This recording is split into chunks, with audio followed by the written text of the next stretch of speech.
Manchester United be set for some January business?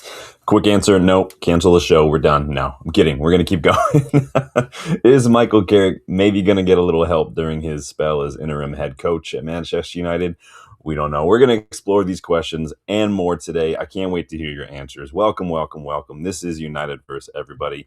I am your host, Sean, and this is the Man United News Roundup. You guys know by now we do these periodically as we get enough legitimate news, or at least just enough interesting news to chat about. It's not about me just throwing out my opinions. It's really about me throwing the topics out there and hearing what you all have to say. So that's what we're here today. I've got some thoughts. I know you guys have them as well. Let's get stuck in. Before we get started, though, please make sure you like and subscribe if you are new. We are on the road to 3K, and it really does make me feel all warm and fuzzy inside every time I wrap up a live stream. And I see that we have got some new subscribers in there to help us on the road to 3K subs. So without further ado, let's dive right in. First and foremost, you guys know I got to see who's in the chat. You guys know I always got to see who's in the chat. And of course, it's the South American Scout, my Irish brother from another mother, Danny B, in the house. Yes, hit that like button on the way in. Hope everyone's having a good day. It is crazy windy, crazy cold here today. We keep getting snow. Snow just does not stop. It is really annoying. My dogs are miserable because they can't go out and play and walk because there's ice everywhere too. But it is what it is. They'll get over it. It's not life-threatening. Moving on. Let's talk about this report here from Mike Keegan regarding a certain interim head coach and a certain former Manchester United captain. Because obviously, we all saw the comments from Roy Keane regarding Michael Carrick and his wife. His wife obviously responded, and Carrick's wife obviously responded to Kino and then deleted it later on. Michael Carrick was, of course, asked about all this. I'm not going to get into the nitty-gritty of that right now, but this apparently came out following the Derby over the weekend from Mike Keegan with the Daily Mail. He said, Sky Sports requested that Michael Carrick speak directly with Roy Keane on air during their build-up to the Derby. Manchester United said no. So I'm not sure what to make of this one, to be honest with you. I don't know. I mean, we all know. Okay, we know why Sky would request that they do this. Sky wants clicks. Sky wants headlines. Quite frankly, Sky Sports is garbage. They're boring. No one really cares what they have to say anymore. They really only get attention because of the fact that they come out with some absolute idiot takes from some of their pundits and their commentators. And of course, in a way to kind of salvage something from their floundering reputation, they're, of course, going to push this. They're, of course, going to try to get these two on screen. Of course, Manchester United just sidestepped that landmine real quick and said, nope, we're not going to do that. Gary Neville interviewed Michael Carrick in the Players' Tunnel instead. I don't know what the issue is between Roy Keane and Michael Carrick, or Roy Keane and Michael Carrick's wife. I don't know why. It seems to me like pundits, especially ex-players, they're just kind of sort of becoming like controversy merchants, right? Like hot take merchants almost. Like, and I have to say too, and I said this in a group message the other day, I haven't seen many ex-players who are actually half decent pundits, really, if you think about it. They either come out with stuff like this, or they're like someone like Michael Richards, who, why are you even doing punditry in the first place, Michael? What have you accomplished in your career? But who's just constantly coming out with the most extreme, outlandish takes, who's really, Michael Richards is just kind of a caricature anyway these days. But then you've got people like this, Kino, who, like, I just don't understand. Like, we know he's got this reputation of kind of tell it like it is, straightforward kind of guy, but like, so many people, and not even just in this, so many people just think that because you're straightforward or you call it like it is, that somehow just means you're right. And people just have to do that, even if you're crossing the line. As long, hell, we respect you because you shoot straight from the hip. Like, that doesn't mean you're right. Definitely doesn't mean it's okay to say certain things. And in some of these cases, like, it just, like, or with cases like Paul Scholes, Nicky Butt recently, or like Jamie Carragher, or like Graham Stunis in the past and stuff, just coming out with, or Tim Sherwood the other week, like, it just makes you look absolutely clueless. It makes you look petty. It makes you look like, even like in Roy Keane's case, in this, quite frankly, I love Kino, but in this case, this does kind of make him look like a bit of an asshole. You don't bring someone's wife into it. Like, what are you doing, dude? It's bang out of order. I do wish too that some of these under pundits, even live, I wish that they would push back on some comments and some of these takes and stuff. I wish that they would do that, even if it's just to call it out for being bang out of order or being absolutely clueless. I don't have a problem with it. I just don't know why people think that just because they have the camera, they can just say what they want. And that just means that they're right. Like, it doesn't make sense to me whatsoever. Bexy's in the house. Big up, Bexy. Says Roy Keane keeps him going, but he's not always great. Neville overbalances everything to the point. Yeah, I know. That's one of the things I don't like about Gary Neville. We've spoken about that a couple times. I've seen some other channels speak about it too. Thanks, Bex. That Gary Neville is so worried about being seen as biased that he goes the opposite direction sometimes, where other pundits don't really have a problem with it. Like Jamie Carragher does not have a problem with it. Like it's Gabby Agbonlord does not have a problem with it. Like it's just weird, man. And even when it's anti-United stuff, like the commentator when I was watching the other day on USA or whatever, like it was just so blatantly anti-United throughout the entire match. Literally, where it's 89th minute and the guy is still banging on about Diogo Dalot not seeing a red card. And like I said yesterday, I rewatched the match twice now, so I've watched it 3 times. Dalot got the ball, so it is what it is. Yellow was fair, but I don't get the whole punditry thing sometimes. It's really weird, but I don't know. Maybe that's just me, but I wanted to see what your guys' take on that was. I don't, and like again, why is Sky trying to get these two in front of a camera? We know why, because they want it to get awkward. They want it to be entertaining. They want everyone to just sit down and get the popcorn out. And I'm not here for it. You guys aren't here for it. I don't really think that the general public is here for it. In case I think people can see right through it more often than not. But hey, it is what it is. Why don't we move on to some January business, because it has been just a little bit frustrating that it's now the 19th of January. We're getting into the 3rd week of the January window. Nothing has been done. Of course, Ineos will probably use the whole manager situation as an excuse to not get business done. They don't know who they're in charge. After we spent, a long time hearing about that, we're signing players who are versatile. We're not signing players for a manager, and people can push back on that. But just literally look at Ruben Amorim. Guy plays with wingbacks. We did not sign a single wingback in 14 months of him being here. If that tells you anything, that's enough right there. But Fabrizio Romano did have this to say last night, that we could maybe be set to do some business before the January transfer window shuts. So everybody's talking about this today, that apparently United are holding internal meetings this week involving input too from Michael Carrick.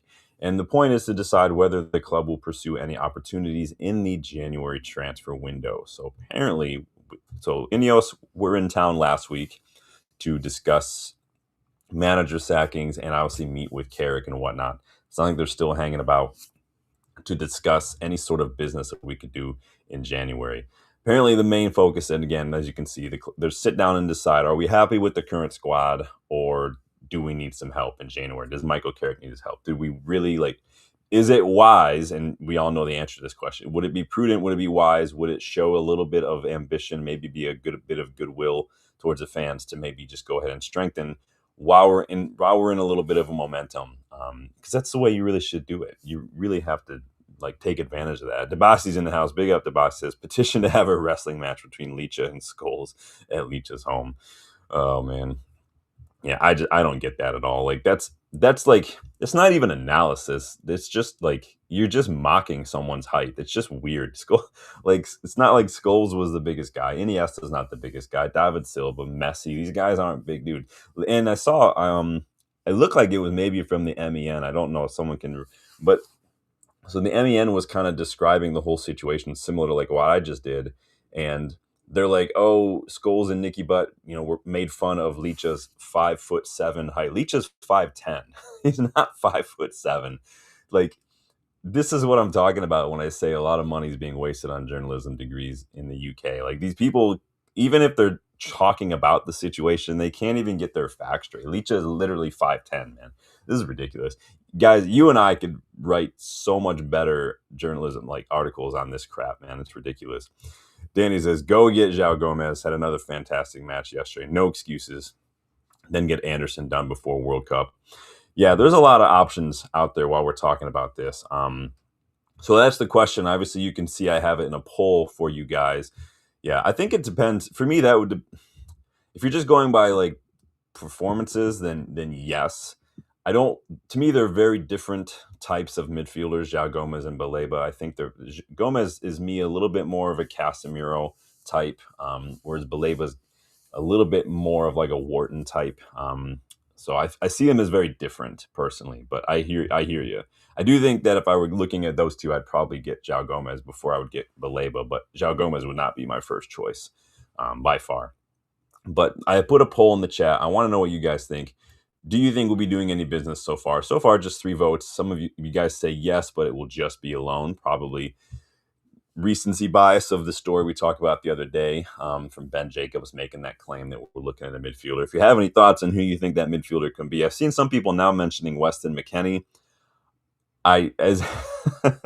Don't just take my word for it as an American, like, because this has nothing to do with it. I mean, Weston McKennie's he's not very good.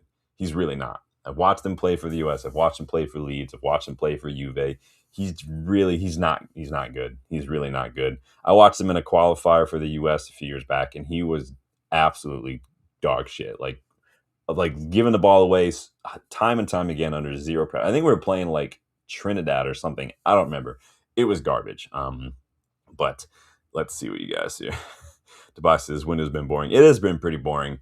We kind of all were apprehensive going in. None of us really thought we would do any business. All of us knew that we needed to do business. I don't buy this whole party line of, well, if our top targets become available, like, no target is ever available. You have to go and get your transfer targets. There's not a for sale sign hanging around players' necks, sitting on the stadium and windows or something. You got to go and actually put in the work to get it done.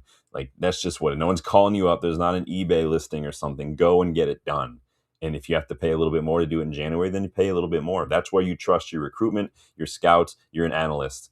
Go get it done. It's absolutely ridiculous. Danny's going, Ndidi or where is Pierre-Emile Højbjerg these days? Someone remind me where Højbjerg went, because he was at Spurs for a while. Ndidi, we've mentioned Ndidi on this channel before. You guys remember year before last when Leicester were still up, we were talking about Ndidi. Maybe it was last year. When were Ipswich? It was when Ipswich were here. We were discussing Ndidi a couple years ago. Yeah, I just think it's past that now. If you're getting an older defensive midfielder who's been in the Premier League, go get Ruben Neves. Like, it's just not that. I mean, that's just a no-brainer right off the bat. But do you think we'll take advantage of the final week and a half-ish or so of the transfer window? I mean, again, it's the same nonsense. We're not going to make reactionary signings. We're only going to move for targets, our primary targets, if they're available. I don't know. Which position do you even think we should go for? I mean, do we really have to have that discussion? Because I do think it's going to be midfielder, right? Casemiro can't do it for an hour. Ugarte has had some decent games recently, but like Dallo, like that to me is not enough. Like, we can definitely do better on him, and it's good for us if Ugarte is playing well, because we maybe can use him as a make weight of sorts in the summer. But I've seen, like Danny puts out there, I've seen some fresh João Gomez links today, but they're from Caught Offside. I know a lot of people are tagging Sean Connolly. Sean Connolly did not write any news, anything. But a lot of people are kind of playing it up. They're taking, what people have been doing today is taking like little excerpts from Sean Connolly's recent piece and claiming it as news. It's not news. He just wrote an article basically looking at each of the defensive midfielders that we've been linked to that are in the Premier League and just basically talking about why they'd be good signings. There's no news there. He's just saying, oh, João Gomez is someone that United have reportedly been interested in. And so Tobias says, deadline day panic buy. Well, that screams Patrick Dorgu. Remember, we signed Dorgu like the last weekend of the transfer window last season in January. We got Aiden Heaven, Dorgu last year, and it wasn't enough. I love Dorgu. He's come on leaps and bounds. I said since we signed him, give him some time. We signed him when he was 20 years old, for fuck's sake. Like, give him some time, let him develop, and just let him. It's a shame that he's 20 and he was basically our starting player on that side, but let's see what it is. Toku in the house, big up. I remember you. How you doing? Says Ineos knows how to gaslight their fans. Today's the 19th day of January. We're talking of a dark horse or an invisible midfield signing. So far it's just coming from Ben Jacobs, the midfield thing. We'll see. We'll see what goes on. We have the women's team have signed several players this month as well, all of whom are already getting minutes. Obviously, female players don't cost as much as men's, although Wangerheim was pricey in context, but um, we do need players. We really do need players. We have actually too, if you guys have noticed, we've been linked to another midfielder recently too. While we're talking about midfielders, and that's one that I've actually scouted on the channel many times, if you guys remember. So let me bring this up on the screen, let you see what you guys feel here. So this is coming from Mundo Deportivo, not Team Talk or Caught Offside, as some people have been calling. The original report comes from Mundo Deportivo, which is, as far as Barcelona related transfer talk is concerned, is well sourced, well reliable. Um, they've claimed that United is one of the teams that's recently inquired about Barcelona midfielder Marc Casado, who is also on Wolves' radar. United have already made their move and expressed interest in the midfielder. So, if you guys remember, a few months back, I did one of my scouting report specials. I actually scouted Casado because I actually really rate him. I think he was getting a lot of minutes last season, and this season he had a bit of an injury. And this season, his minutes under Hansi Flick have kind of been diminished, so he's been kind of a rotation option. I see him as better than a rotation option. Would he be any more than a rotation option at United? If he was the only midfielder we signed for that defensive role, then obviously he's going to start because I think he's better than Ugarte for sure. He and Manu next to each other would be good, but I think I've seen Atletico Madrid linked to him as well as so maybe, and again, sometimes you got to zoom out the lens too with these rumors and look at the clubs involved and what else is going on. So reportedly Wolves are keeping tabs on him. We've seen João Gomez linked to a move to Napoli. We've been linked to him as well. Maybe if they need to replace João Gomez, Wolves could be looking for someone like that. Maybe they could be replacing Andre as well. If Wolves get relegated, you never know what could happen at that club. I know they look at dead cert for relegation too. So a lot of these players might have relegation clauses.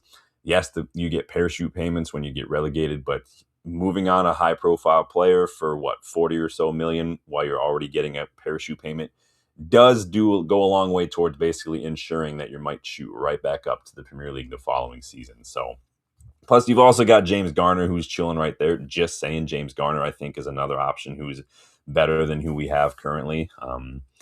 But we'll see what happens there. Danny says solid prospect. I think so. I like Casado. You guys know I've done that scouting report on him. I'm keeping an eye on him always. Debasi wants to know the strong points.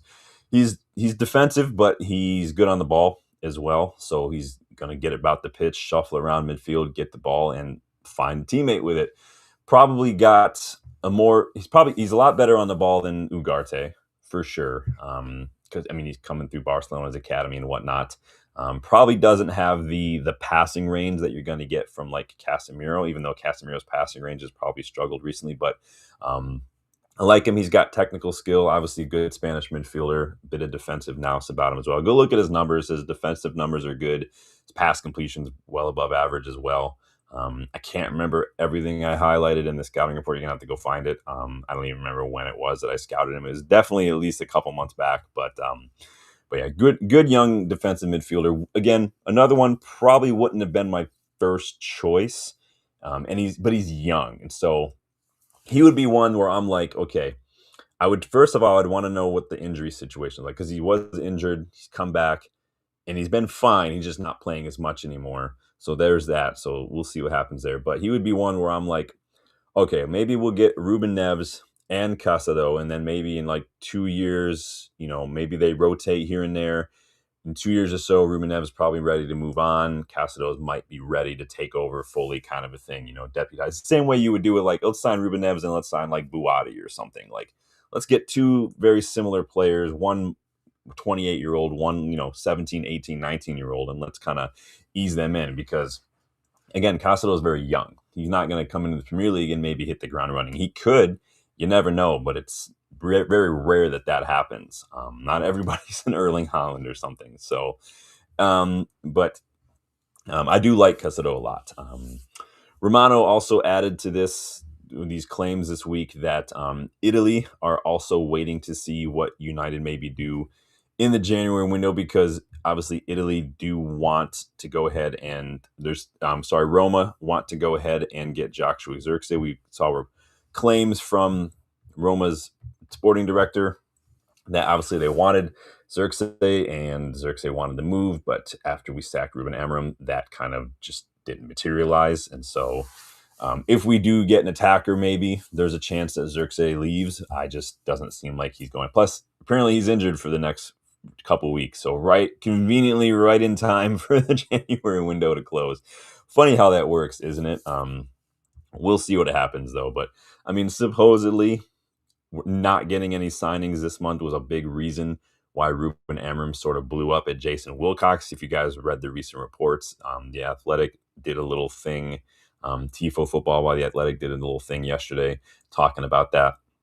It makes sense. I would be upset, looking at the way some of these players are playing. Look at the way Casemiro can't even barely last an hour. Like, I would be upset. But Ruben Amorim did not help himself by just flat out not playing Kobbie Mainoo. I mean, look at what Kobbie Mainoo is doing. Now, I don't agree with Kobbie Mainoo maybe prioritizing England over developing United and wanting to go out on loan or to get minutes. I don't agree with that. But doesn't mean that Ruben Amorim was right by not playing him. Well, I don't know what you guys think. Then it says, go get Krupi Summer. He's the 9 I want to challenge Shesko. I'm telling you, again, I would still go get, if West Ham go down, I would still consider someone like Jared Bowen as kind of like that Mbumo style 9, that mobile kind of 9.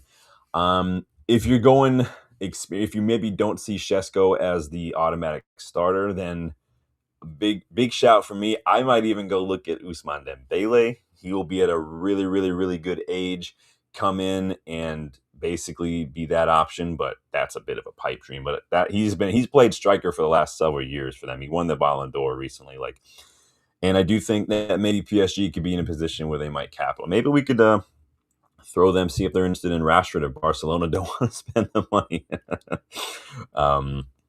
But we'll see. But yeah, no signings was apparently something that caused Ruben Amorim to have a bit of a blow up. Probably had a lot to do with some of his comments in those last few pressers before he left personally.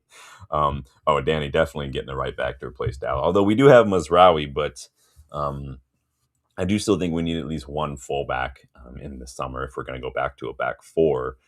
But Mazraoui, I think, should be going in right back right off the bat. The question then is what to do with left back, because Shaw has looked good. He's getting older, so maybe we need to be looking at somebody. I've mentioned somebody the other day. I have a scouting report special coming out this week. I've got another young right back at Porto that I want to look at because the one I looked at before is no longer there. João Mario, I think he went to Juventus, but the Porto got someone from Juve that I'd like you guys to take a look at. So keep that in mind. Then he says Krupi Jr., Anderson, center back, and left wing. Yeah. Danny, I did just start a career mode. I signed Nusa as my left wing, sold Bruno to PSG, moved Cunha to the 10. There's that. Signed Porto right back as well. Picked up Ruben Neves, and I'm probably going to go get another young midfielder as well. Bueno at Wolves, yeah, good. He's good. Is he still? Who am I thinking of? There's another one at Wolves that I thought was there, then I thought left, but I can't remember now off the top of my head.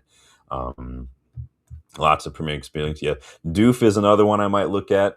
Except he's younger than I think Dorgu is. I would probably want someone maybe a little older. Maybe go get someone like David Raum or something to come in, because Dorgu can play a variety of positions. He can start on the wing. Apparently, a lot of you guys yesterday said that was his better position on the left wing. He can play right back as well. I maybe go get someone like David Raum or somebody like that to come in and play on that left-hand side. Lots of options out there. Lots of options. But what are you guys saying here in the poll so far? 56% of you think we might, yes, but maybe just a loan. 22% of you say nope, not signing anyone at all. 22% of you say yes, flat out, and then 0% say only if we sell a player. So nobody's thinking that we're in a financial situation where we have to sell to buy. Interesting, no problem. So keep getting your thoughts in on January business. What do you think we do? Who would you go for and stuff? Because I'm going to move on to the next little bit of business. JSN, the cool kid's back. Nice. The whole stream just got that much cooler, man. Appreciate it. Welcome back. Says, you're right with that assessment. But in Amorim's perspective, maybe he could not rely on Kobbie to do the things he'd want him to do because he's relatively young.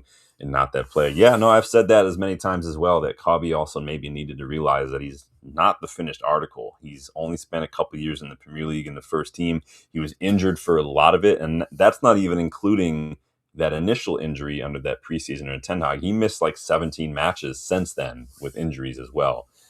Still needed to develop a bit too.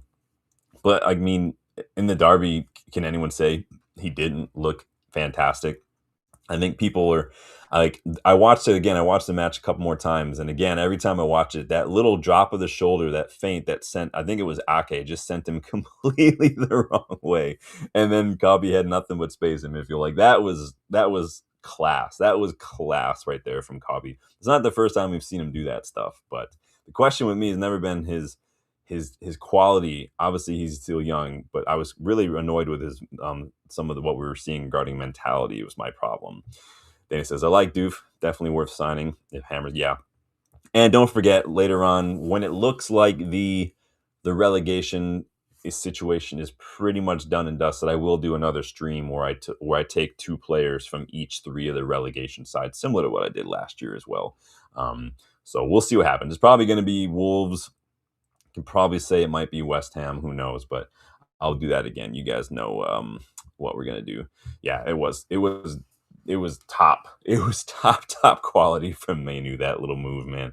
He was getting stuck in. He was winning the ball, man. He was He was jumping in for headers and stuff. He was doing it, man. I had nothing but time for that. Like I said in my match reaction, more of that from Cobby. More of that from a lot of the players that we saw yesterday. Again, if you guys go and watch my 3 thoughts video, it was a bit bittersweet performances like that, comparatively speaking to the performances that we've seen recently, because it does make me really angry that they can do that, but couldn't do it a couple weeks ago, maybe against Brighton in the FA Cup, couldn't do it against Leeds or Burnley. That frustrates the hell out of me, because that's not a system thing. The stuff we were seeing yesterday was a flat out, like, a lot of it was a mentality thing in terms of just the willingness to get stuck in and whatnot. That's why part of it was bittersweet yesterday. That, and it could push Arsenal closer to the title, but they dropped points, so it doesn't really matter. But moving on. So we already spoke a little bit about some of the pundits and the ex players. Let me know, are there any like ex players who are actually decent pundits? I had this discussion the other day in a text. Some people threw out McManaman.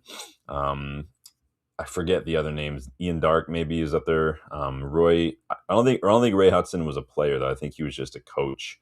And he really only does La Liga. But I love Rocky Ray Hudson. He's just a Messi fanboy though. But I'm struggling to think off the top of my head if there's ex players who I'm like, yep, I got time for that. I can listen to their analysis. I can listen to them talk about this and that and the other thing.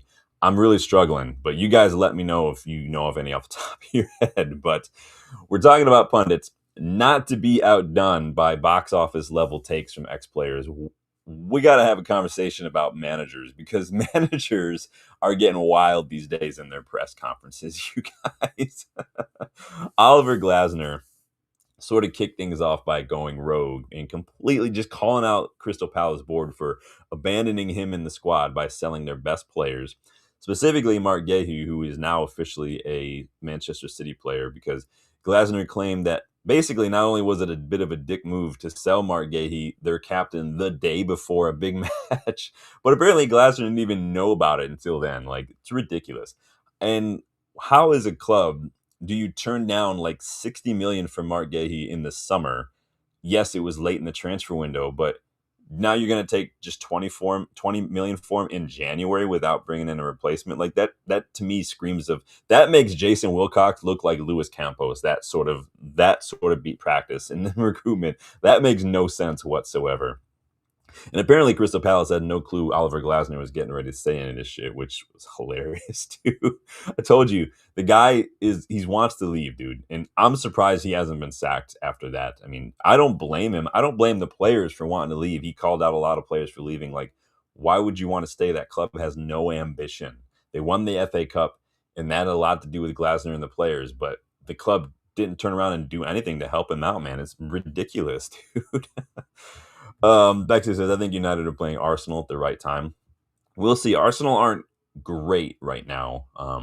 Little sneak preview. We've said it before and we'll say it again. Yes, they're first. Yes, they're doing well, but they are overly reliant on set pieces, and we'll talk a little bit about that a little bit more later on in the week when we do the match preview. But I mean, we can't speak. We're like second best in the league right now when it comes for goals from set pieces, so we're right up there too. But it's ridiculous. Following Aaron, what's up? Welcome, says Vidic is a good shout.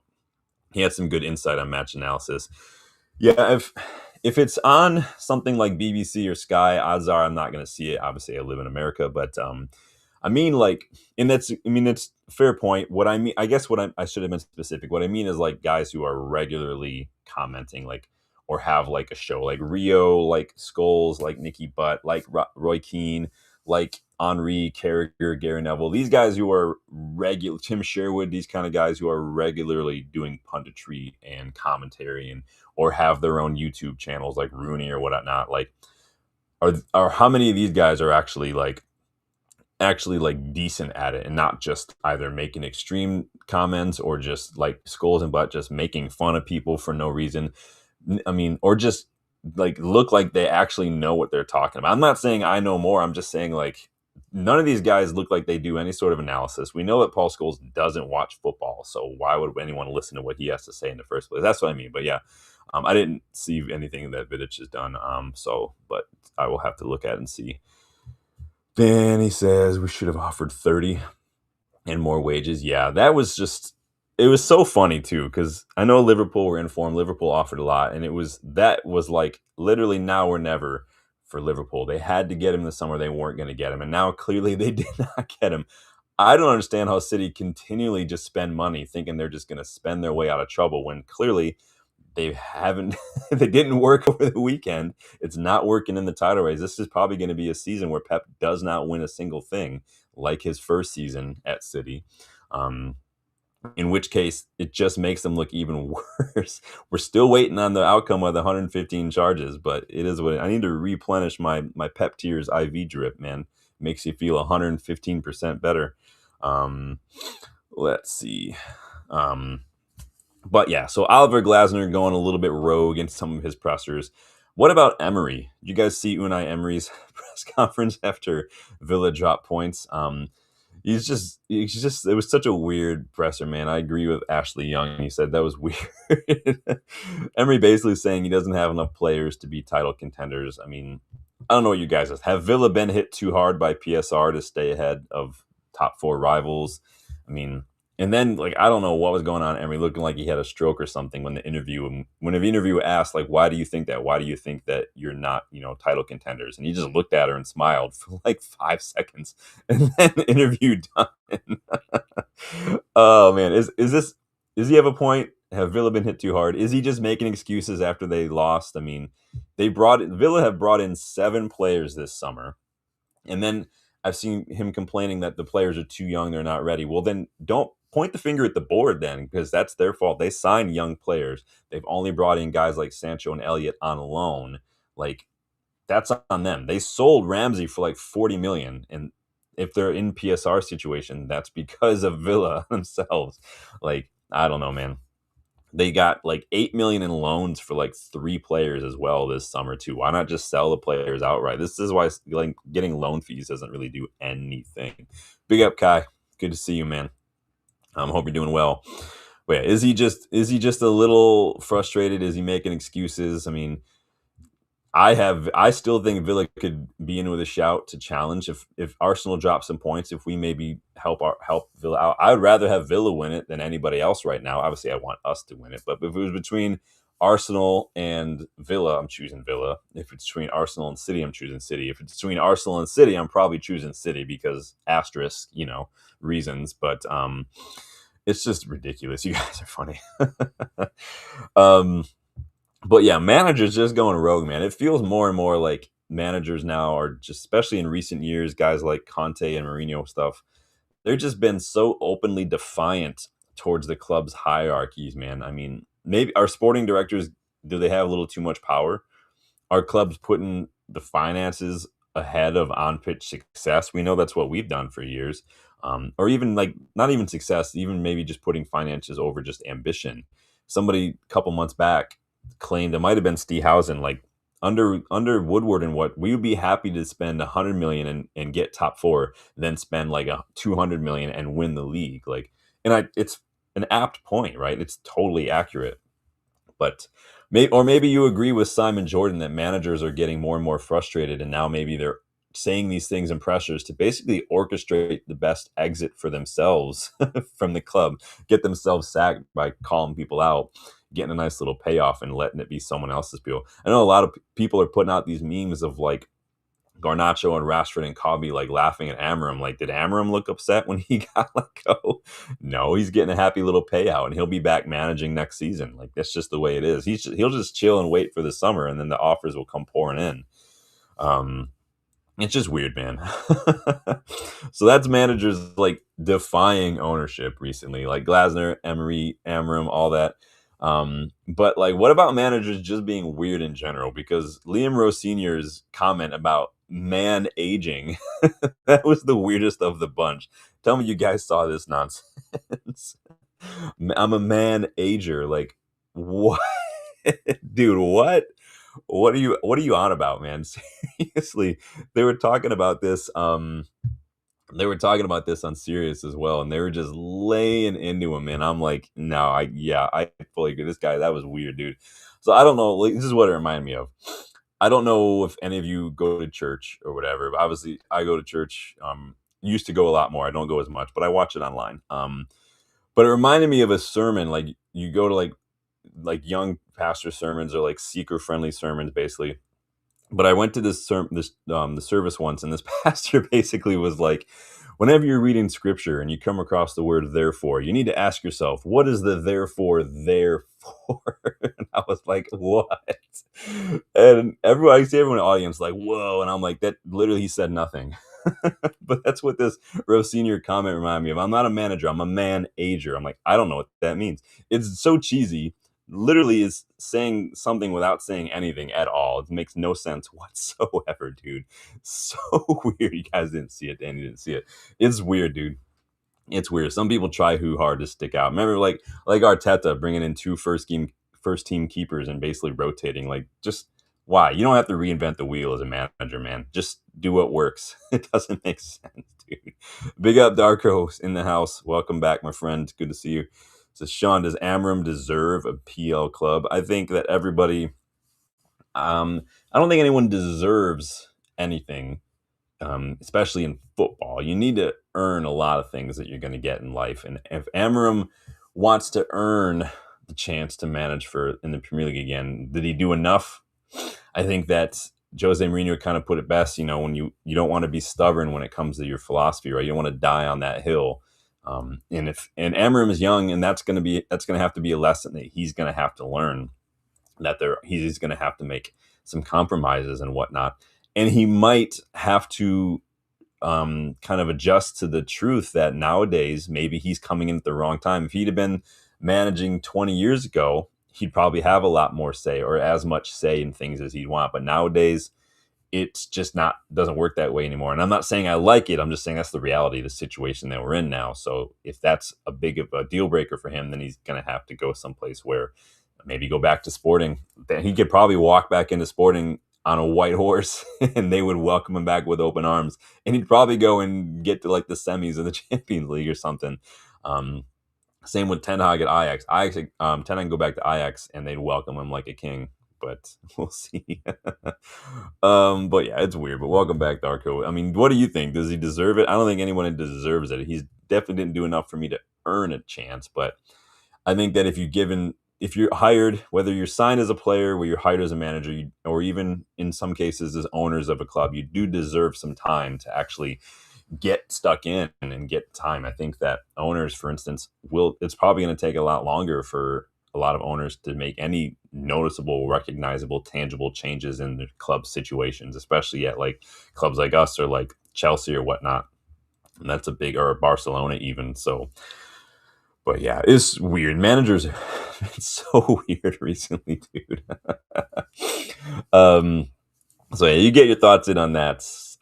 Senegal apparently won AFCON. I didn't watch it. I don't have the channel that it was on, but I ended up watching a lot of the highlights and everything, some big long clips.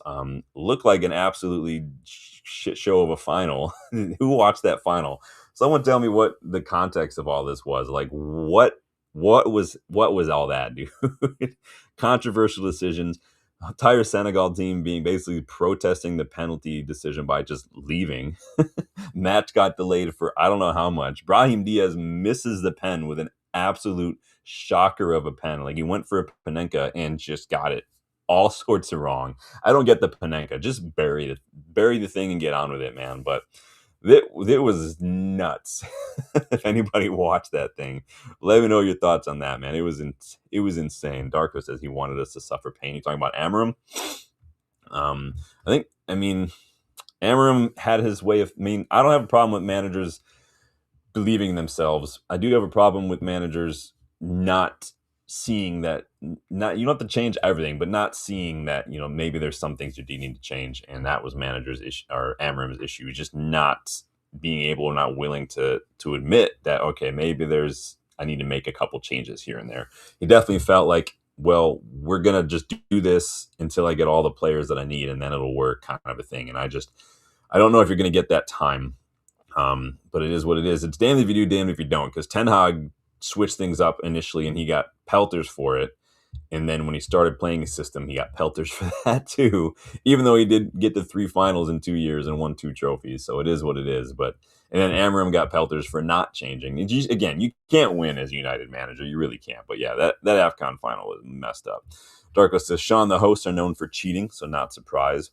Morocco, I've read that too, that Morocco are known for cheating. Maybe I just don't watch enough international football. You guys know I don't really care that much about international football, at least. Like I just can't be bothered. FIFA's nuts, like absolutely corrupt, like to the T. Like it's ridiculous. This whole World Cup this summer, I'm only watching it so I have something to talk about this summer. But it's so weird. But yeah, I read today that like a lot of people raging because did Morocco get like the fair play award or something? Is that something I saw? And everybody was just like raging about it.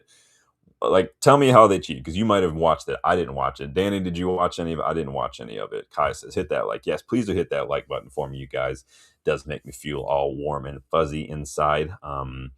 But yeah, it's nuts. It's always interesting because you guys know one of my favorite books. You can see it like right over my shoulder here called 12 Yards.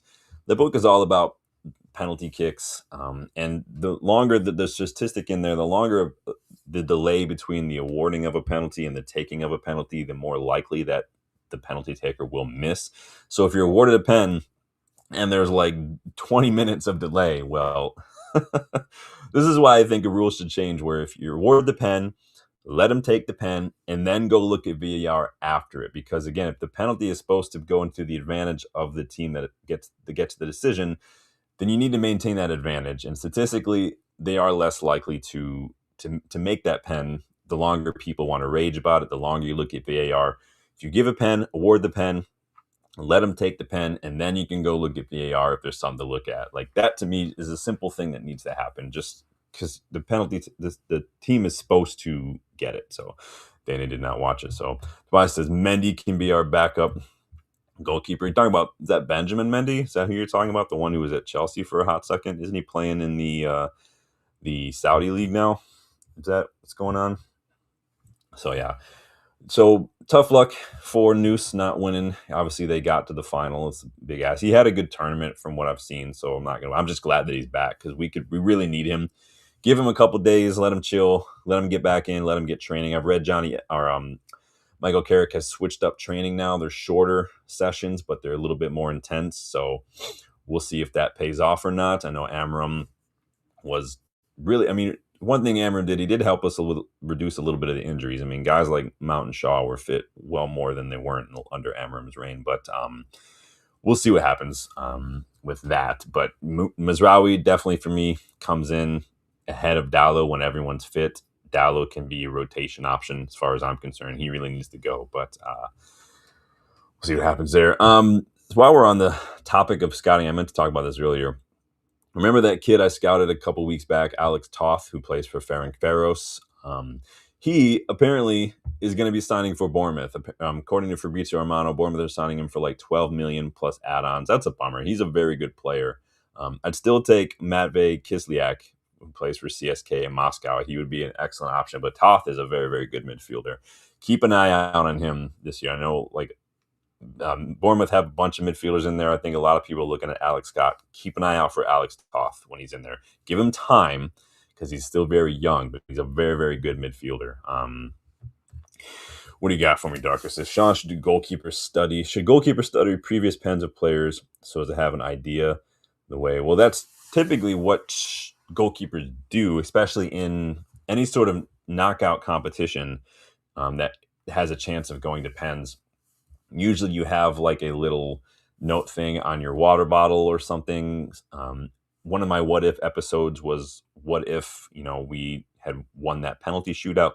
And a big reason why we lost on pens in the Europa League final back in, 2021, was because David De Gea deviated from the notebook that he had. He had a list of all the players, which way were they going to go. And then once it got to that second round or whatever, like past the initial, the sudden death, David De Gea just completely just abandoned the notes. And oddly enough, again, go back and watch that what if episode. I think it was season 1. Oddly enough, if De Gea had listened and done what he was told, we could have easily, because he would have saved the shot that decided it for us, for Villarreal. So again, normally keepers do. They do have a list. They do have a little diagram or a little like note, a little cheat sheet on their water bottle. So, but yeah, they do have that. Then he says, Bournemouth looking like they're getting Rayon too. Are they getting Rayon? Yeah, another player I've scouted. Like all these players I'm scouting are going all over the place. Again, doesn't mean they're going to be like world beaters, but again, keep an eye on them because you never know. Some of them are doing some great things. Some of them we haven't even heard of before. But yeah, linked, like we talked about earlier, linked to another player I scouted a couple months back, Marc Casado at Barcelona. So we'll see if there's anything in that. Probably not, but we'll see. Yeah, Alex Toth, keep an eye out for him. And then finally, we've got a proposed concussion protocol change to the rules regarding concussion subs. Let me see what you guys think about this one. This is now the PFA, who I've spent the last year working with in my football psychology program. They are calling on IFAB to trial a new rule change concerning concussion substitutions. So this is what the proposed rule change is. With temporary concussion subs, a player with a suspected concussion could be removed from the field and then temporarily replaced whilst they retrieve proper assessment and the game continues. So this is coming from a doctor named Adam White who works with the PFA as their head of like head health, I think is what it's called. Basically a guy whose job is to look at concussions and whatnot. So as of right now, in the current rules, this would be an improvement according to Dr. White, because the current rules say it's basically they require referees, managers, on-field doctors to basically make or break decisions under a lot of pressure, under a time crunch in the moment on whether or not a player can kind of go back on or has to be taken off permanently. So this rule basically says a player in question will come off temporarily. They will be replaced temporarily while they get treatment. Now, what this does is it allows that player to get assessed without the time crunch, and then they could come back on the field and that temporary sub would come back off basically.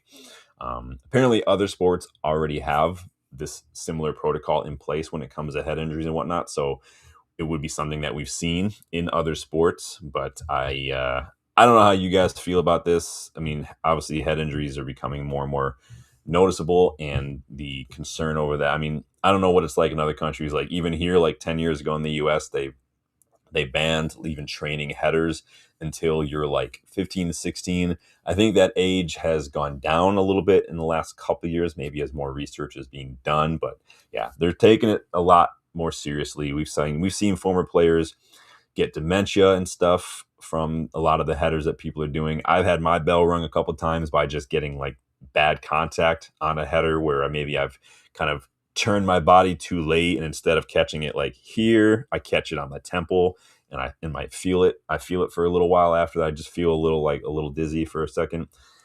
It's hard. I get it. It is what it is.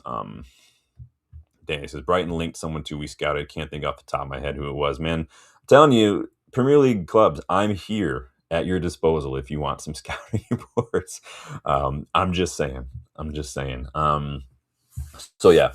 I don't know if you guys care that much about the concussion protocol and the substitutions, but yeah, under this, they want to trial this new protocol where, again, if you get suspected of a concussion, you come off temporarily, someone else takes your place, you get the time to be assessed properly, and then if you rule that you're fine, you get to come back on, and the other player took your place goes back off. That's basically what they want to do. So this is coming from the PFA. So we'll see what happens. They're probably going to trial it in lower leagues first because you don't want. Maybe we'll see it trialed in the World Cup or something. Who knows? But we'll see what happens. But we always want to make sure. I mean, there's a fine line right between changing too much, but sometimes changes can be for the better. So I'm never a fan of change for change's sake, but can be for the better. So who knows? What are you guys saying in this poll right now, you guys? Make sure you're liking, please. Make sure you subscribe to the channel. 40% of you think we'll sign a player, but just on loan. Well, we don't have much time left. 33% of you don't think we're going to sign anybody at all. Now, whether that's just we're not interested or whether you think all of this talk about a mystery midfielder is complete bollocks, let me know. 27% of you say, yes, we will sign someone in January. So 30 people voted. Thank you for voting. I'm going to end the votes there. So 40% of you say yes, but just a loan. Who do you think we would sign then on loan? Are you buying into what Ben Jacobs had to say yesterday about a player who used to play in England, in the Premier League, who no longer plays in England but plays in Europe? Not Ruben Neves. A lot of people think it's Loftus-Cheek. I've seen some people mention Weston McKennie. I threw out Carney Chukwuemeka as well. There are options out there. Cesar Casade, who else? Danny Ceballos is out there as well. Mark Roca. A lot of these players are playing, though, through their clubs, so I doubt it. We'll see. Nota says, I went for a loan. I think they'll be cautious. I've had no idea who would improve us. Again, we spoke, so Loftus-Cheek does make sense. He's older. He's not a regular starter. Kind of plays in a position where we could use some help. So a loan makes sense for someone with all those boxes. A loan with an option for someone like Carney Chukwuemeka does make sense as well. He was a player that we were linked to about a year and a half ago. He ended up going to Dortmund. Remember, this was when Chelsea had to sell a lot of players. He's versatile. He's a young player. Fits the age profile that I think we're looking at as well. So that, to me, makes a lot of sense. I don't rate Weston McKennie. I'm not just saying I don't think it's Weston McKennie because I don't rate him. That would be weird. But I just don't rate him. If we sign Weston McKennie, that would be very, very underwhelming. Indeed. It says Mass Vigilante. We're going to sign Batman or Aubameyang.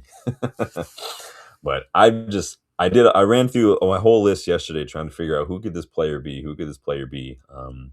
And I only landed on a couple that makes sense because Ben Jacobs also claimed it's not Ruben Neves. So we'll see if we sign anybody. We need to. Again, if we don't, that to me just tells me that we're just completely writing the season off. We talked about it the other day. I don't think you can back Carrick properly without bringing in signings. And I don't think the signings that we bring in should matter who's on the touchline. I think that we had a transfer plan. We made bids or moves in the summer for players. We've had money set aside for Semenyo. So not only is there money there, but we've also gone for midfielders. There's no excuse to just wait until the end of the year. Like, just get it done now. It just makes no sense not to. But again, we'll see. I'm sure Ineos will gladly use the whole manager situation as an excuse to not rush into anything. They're super eager to rush into situations to sacking people and stuff. I just don't get it. It would be a bit of a slap in the face, though, if we did sign a midfielder, though, after Amorim basically complained that we weren't planning to sign anybody. But if that's what it takes to get us to sign somebody, then whatever. I don't care anymore. I want top four. I'm not going to celebrate top four, but I'll feel better if we qualify for Champions League. But will we actually survive in Champions League? It's going to depend on who we sign, but we'll see what happens. But that is the news from me, you guys. Please, again, make sure you're hitting that like button. Make sure you subscribe. Check out the memberships as well, because just because the conversation ends here doesn't mean the chat has to stop. We do have a WhatsApp group for Starting 11 and Legends members. Go check out the link to that. It's in the post section as well. We do have the Kickabout coming up this week. We'll be talking about Michael Carrick. We're talking about the Derby and all that fun stuff too. So be back. We'll be chilling with Dylan as well. Go check out the United vs. Everybody store. The 20% off sale did end yesterday. There might be another sale coming up though. So go check it out. Save your cart and then be ready to save some money if and when that sale comes back around. You can get the shirt like this, the OG green and gold. I love this thing. You guys see me wear this all the time. You get mugs like my Fergie Time mug. You guys know that one. But thank you guys for getting involved in the chat. If you weren't able to catch the live, no worries. Leave your comments for what you feel about Casado, what you feel about some of the punditry, what do you think about managers just going absolutely nuts and pressers. Who could we be signing in January, if and anyone? I want to know your thoughts, but I appreciate everybody stopping by today. Enjoy the rest of your day. Stay warm, stay safe, and I will see you guys on the next one. Take it easy.